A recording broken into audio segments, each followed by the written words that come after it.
Yan mga idol, meron bagong pasyente mga idol na tatawid mga idol. Mga idol, pumunta dito sa shop natin mga idol. Ayan na, ayan, tulungan nyo sir, tulungan nyo. Ayan, mga idol. Yan mga idol,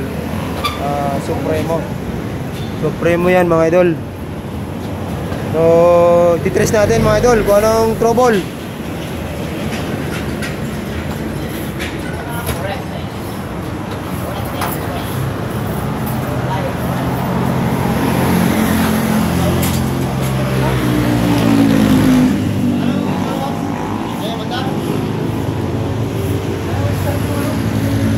Ayan mga idol,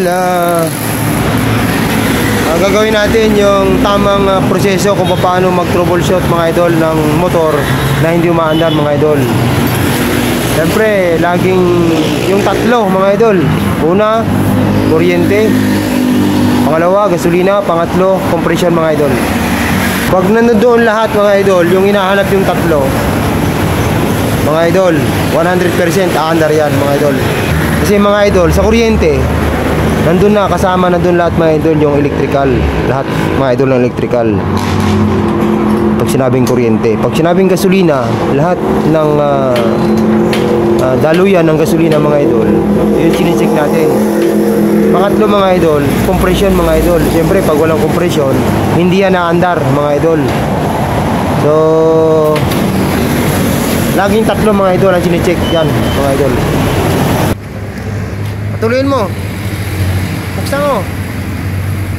Bato ano? Mga idol, walang gasolina. Balik mo yan mo dito. Walang tumutulong gasolina mga idol. Oh, yan mga idol.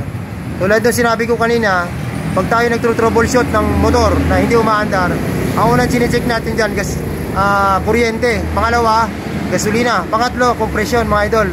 Ngayon, nakita namin na walang gasolina, so lalagyan natin ng gasolina mga idol.